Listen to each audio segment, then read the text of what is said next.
There are some things in life that age well. Wine, cheese, and even some video games. Imagine a slice of cheese that was lying at the back of your fridge for the last decade and now it's covered in mold head to toe. And to top it off, the cheese was already past its expiry date when you bought it. But everyone keeps telling you to eat that slice, that it's going to be amazing and that it's totally okay. That's how I feel about Gothic. Gothic is a single-player, third-person RPG from the German studio called Piranha Bytes, and it came out in the year 2001. When it released, it became a cult classic around these parts, but I haven't played it until a few years later, around 2007. I remember everyone talking about it, how Gothic was amazing and that I should totally play it.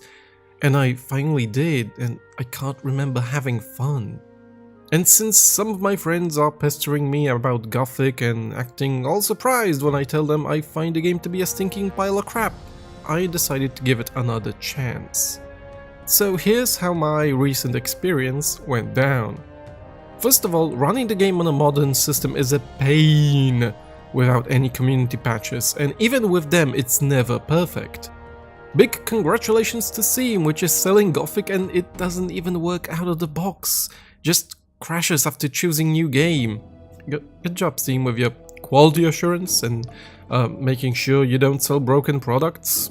Best company. I won't blame the game though, as it's just normal for old games to not work on modern systems. This is more of a jab at Steam. Now with the community patches you can squeeze a lot more out of the game engine than usual. In my case the intro movie doesn't work, but I got the game to run in Full HD and added unlocked frame rate with the game running 60 FPS instead of the original locked 25. Just a single frame per second less and it would have hit that cinematic experience of 24 FPS. The story of Gothic is something I actually do like. It's a medieval fantasy where humans are at war with orcs, and since the king needs more ore for the weapons, he forces all prisoners to mine it for him. To make sure they don't escape, his wizards do wizardry stuff to trap the prisoners under a barrier. But something goes horribly wrong, and they're caught under it themselves. The prisoners take control of the camp and set their own rules. Now you, an unnamed player, are thrown inside the barrier with a letter to one of the mages, but washing up on shore, you get immediately greeted by other prisoners. It's quite a unique idea for a story and it nicely limits the size and scope of the game world. After that, you get to have a little chat with Diego, who shortly explains how things work here. Once you're done, you're free to explore this world. And my first discovery was how ungodly awful the controls are. You control your character in a similar fashion to Lara Croft from the first 5 Tomb Raider games. It's almost nearly identical even with the key mappings. The only difference is that Tomb Raider's controls and physics were tight, predictable, and you always were in control. Whenever you jump here, it's unpredictable what the outcome will be. Your character does the silliest arm flay while jumping and it overall feels janky as hell. Just look at this. So, I ran around the starting area and found some stuff on the floor which looked like objects I could pick up. Cool! So, now what? Since I don't have the instruction manual as this is the Steam version of the game, I go to the settings menu which shows me the Tomb Raider-like layout with the control being clearly marked as action. So I press Ctrl and nothing happens. Space does nothing, Shift does nothing, Alt jumps, and this is the point where I realized that maybe a tutorial or even small hints on how the game works would be fine. And it's not like tutorials weren't a thing, this was 2001, which means by the time this game was out, tutorials were an established mechanic in video games as most people played Tomb Raider's Mansion, Half-Life's Hazard Course, Deus Ex's training missions, The Sims 1 had a tutorial house and hints on how to do crap in-game, and literally every RTS game to date had tutorial missions. But for now, let's move on. To pick up items, you need to fully stop over the item, its label must show up on the screen and you have to press and hold Ctrl, and then press the up arrow key. Only then you'll be able to pick up an item. But let me tell you why that's annoying. Often I ran towards the item and wanted to only stop for a brief moment, pick it up, and continue moving. What really happened was me just running forward again, even though I pressed Ctrl and up, but the game won't register that unless you come to a complete halt.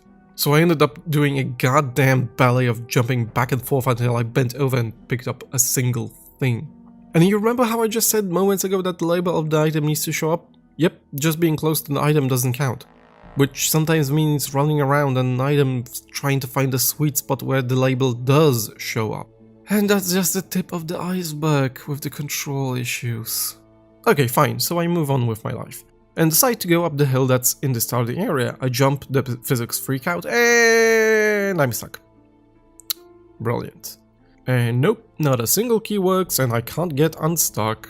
The only way is to start a new game and go through everything again. So I repeat everything. Walk up to the hill, this time avoiding the slope where I got stuck earlier, so I tried climbing up some more. Jumping near an edge allows you to climb them, but unfortunately I get stuck again. Because the game doesn't seem to have strict rules on where you can and cannot climb. Awesome. Restart! And again, comparing it to Tomb Raider because of the control layout, it worked in Tomb Raider because the first 5 games were built like a Minecraft world out of predefined cubes. Every physics behavior was predictable, there was only so much the player could do. Here, this doesn't work out, as the terrain is too varied for a physics engine like that to comprehend this. So I redo everything, avoid getting stuck, talk to some guards, and continue down the path. On my way, I pick up some... blueberries? There's something odd about these blueberries. I just don't know what it is. I don't know, I just can't put my finger on it. Finally, I found a chest! So I go up to it and I just kneel down. For no reason, you need to press up the up arrow twice when opening chests? Once for kneeling down and once for actually opening the goddamn thing up. But then you get greeted by the can of worms that is the inventory system. Oh boy! So this mess is the inventory screen. On the left side you have all of the contents of the container you just opened, so in my case, the chest. On the right side is the player's inventory divided into sections. Up and down arrow keys select items and left and right switch between your inventory and the item container. But once you're on the right side, left and right keys switch sections inside your inventory, meaning that if you want to easily switch back to the container, you might have to press the left key an awful lot. So, how do you move items? Well, of course it's Ctrl and left or right arrow keys. Ctrl and up equips and uses items, and Ctrl and down drops them on the ground. I'm actually speechless. This is one of the worst inventory management systems I've seen in a video game. It's somehow worse than Fallout 2, but that at least had mouse control. This was a PC RPG, so why did they make these controls out of pure bullshit? There were so many inventory systems already in place, so why instead of implementing something similar to other games, they went with their own terrible design? And finally, on my adventures in Gothic world, I found enemies to slay. I pressed space to ready my weapon, ran up to the enemy and started swinging my weapon using Ctrl and arrow keys. And you wanna know how I felt about combat in Gothic? I felt nothing. I felt like it was unnecessary evil, like the combat system was just there to tick off a requirement on the design document. There is absolutely no enjoyment to be had from this combat system. Attacks lack any sort of satisfying punch to them, there's zero feedback. The controls and the timing on your weapon swings is a mystery to me. The camera is fixed behind your back, so not only is it hard to judge distance between you and the enemy, but it's hard to sometimes see what the enemy is doing, meaning you can't see when they telegraph the attacks. It's not fun. At all. And that's where my adventure with Gothic ends. I just can't stand it. I can't justify playing it for more than an hour or two. Its first impressions are terrible, and no amount of "oh, but it gets better" will remove that feeling. Really? Does it suddenly implement a better inventory system in the second chapter? Better controls? Because I don't think so. Its issues are glaring, not something to which you think, "oh, I'll just get used to this and then I'll enjoy the game." No, nope. Gothic is a special piece of software.